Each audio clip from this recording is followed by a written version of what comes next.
What's up, everybody? Happy DLC day. This is like it's a great day whenever we get DLC. I've been playing these decks all day. We got 10 cards for them. I've recorded all my unlocks for Active War, but I kind of just got caught up in the moment and unlocked the 5 for Sky and Scale before I even really knew what I was doing, because I was having a pretty good time with it. But we're going to take a look at these decks here. I'm just going to give you my first impressions. We're going to talk a little bit about what I think they're going to do, how good I think they are. I know that 5 card unlocks doesn't really tell us too much about it, but we're going to go through here and just look at him. Boros Recruit, I don't think he's really going to make the cut and stay in the deck. I don't really like him too much because he's just a 1/1 first striker. He's a good 1-drop, but he quickly gets out-muscled, like almost immediately gets out-muscled. So we'll see what else opens up in the deck. Guild Mage is pretty good because it gives the surprise first strike. I don't know about having 2 of them, just because 2 out on the field is pretty useless, and it's not really a card that I want to see all the time. I'm not positive that card's going to make the cut either. Swiftblade's pretty nice. I love anything with double strike, especially when you can buff it. Lightning Helix is a pretty great removal spell. You also get the life gain out of there, so I really like that actually. For 2, that's pretty fantastic. 2 arms, not stellar. I already took 1 of those out, as you can see up here. Let's look Veteran Armorer. He's pretty good. He buffs the ass of my creatures, which I like, but I don't know about having a playset of him. I don't really know too much about that guy. Venalish Veteran, he's 3/3 when he attacks, but otherwise he's a little small, and that's kind of one of my big concerns with this deck is how small the creatures are on their own. Mentor of the Meek works well with this deck, considering the small size of most of the creatures, and the fact that I was a little worried that this would play more like goblins and card draw would be a problem. That being said, Mentor of the Meek is not going to stick around for most of these piles. You're probably not going to see play from him if you're doing any of the black decks. People are really going to kill him rather quickly. Rally of the Righteous, I'm not in love with either, because if you're playing a deck that has either white or red creatures, then they get the buff too because of Radiance. And that can be kind of a problem. Lots of your guys have first strike, which means that you're going to get a lot more out of the +2 than they will, but still, I don't really like giving an edge to my opponents at all, so I don't know about that card either. Especially running 3 of them. Trips is not great. That's probably not going to stick around. Scourge here is pretty good. +1/+1 to any of my creatures. Most of the time they're going to get +2/+2 and a nifty little ability, so I kind of like that for 3. I'm not in love with aura enchantments just because of the danger of getting 2-for-1s when they kill that creature or pacify that creature or removal that creature, whatever they might have. So I'm not in love with it, but it's in there for the time being. We got this Flying Haster, which is pretty great. 3-drop. I like him. This card is a freaking tank. I love this thing because you gain life. I mean, even if you wipe out your side, it's still better than, you know, some of the most of the other side removing or, you know, field clearing removal in this format because you gain so much life from it. So I really like this card.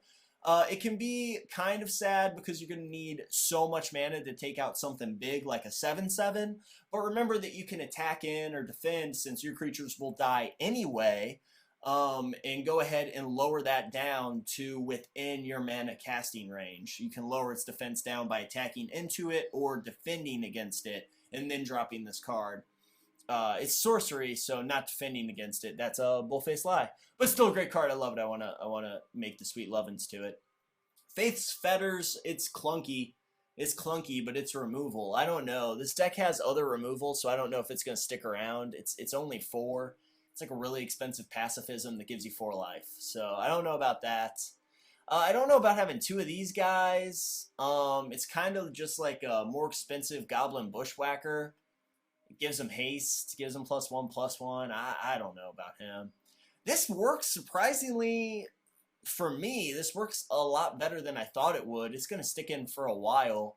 This guy's got lifelink and he can get buffed. That's pretty good. I love the lieges for all the decks. This guy I don't think is going to make the cut because he's expensive, and I mean his second power is contingent on what decks you're facing. But even that being said, the amount of people that play the red-black and the black-green deck, he's going to be pretty useful in a lot of scenarios. And his first strike, he actually won me a game, so he's sticking around for a while. We're going to see how much I like him. This guy's a freaking tank as well. He comes in to work, puts his pants on one leg at a time in the morning. I don't know what any of that means, but he's a really good freaking card. I like him. He's a little expensive. He might not make the cut, to be honest with you. We got 25 cards left to unlock, but, I mean, he's done some work for me so far. We've taken out this guy just because, I don't know, flying first strike's pretty good. 4 first strike is pretty good. But it costs 6, and then its ability, you're not going to see that ability happen too often. I feel like this deck is much faster. I'm going to play with it later. I'm going to play test these decks once I've unlocked everything. Maybe I'll rescind this denial of service right now, but for right now, it's staying out. This guy is just, I don't know, he costs too much. I don't like him killing all my stuff. Plus, if they have a bunch of flyers, we don't have a lot of flyers, so if they have a lot of flyers out, he just ruins my side, so I'm not in love with him. That card I drew, and it just made me sad, so it's not in for right now. It might make it back in, we don't know. And then 2 Arms is out. So basically, just the overview for how I feel about this deck is I like it. It's fast. We've been playing with it for 5 matches, and I actually really like the way it feels. I like how quick it is. It actually is a lot better with the card draw than I thought it'd be. I thought it'd be a little weak late game, but it's got some good late game bombs, and it kind of evens out, I think, with the 2 and the 3 drops to keep you going. It doesn't run out of gas as quickly as I thought. That being said, I do think that a fully unlocked black deck is really going to be a problem for this because of cards like Infest, which would completely decimate the majority of your creatures. There's only a handful of creatures that would actually live through an Infest. Because remember that all those guys that buff your dude's asses are still only 2/2. So if the Infest kills them, then your other cards are going to lose the +1 buff, and they will most likely die as well. So there's a lot of cards that I thought would give us trouble. That being said, I did take out Liliana relatively easily, so I don't know. We'll have to see about that deck. I really enjoy it, though. It's definitely a fun one to play. Looking at the green-blue one that we're about to go through in a little bit, that deck is freaking fun. I had a blast unlocking the first 5 cards for that one. Based mostly just on the fact that it's got so many tricks. It's just got tons of tricks, and I love the tricks. We still got the 4 Terramorphic Expanses in there. One of those is probably going to come out. Other cards we got rid of was this guy. I don't, making frogs, no. I don't want, there's 2 of these in here. I don't really want 2 of them. I don't know if I want any of them. That costs a little much to have more than 1 in the deck. That guy costs 1,000, so I don't really like him. Yavim's Brace I actually had when, I mean, it might make it back in there. It's just really expensive. I don't know. The other mind controls and stuff are way cheaper, so I'm not sure if that's going to come back in or not.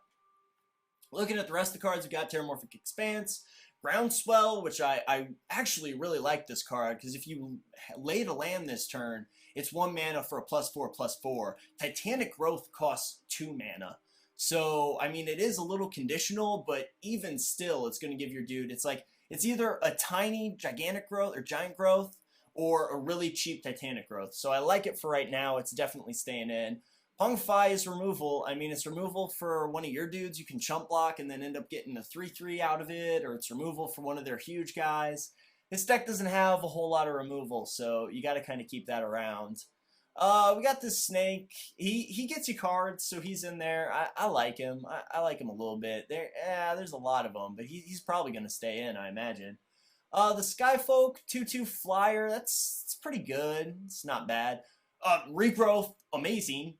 2 mana and you get any card out of your graveyard. Yeah, I'd run a billion of these if I could.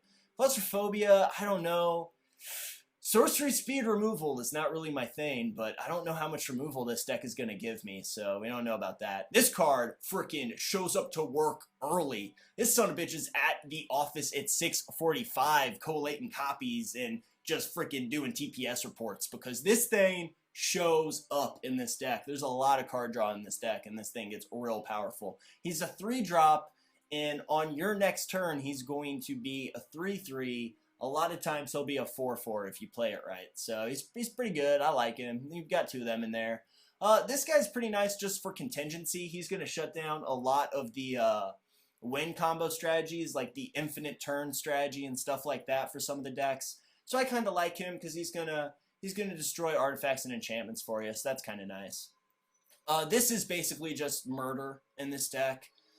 He's got flying and death touch just so that he can come in and kill everything. I mean, he's got the flying just so he can kill dudes in the air. That's basically murder, no matter what.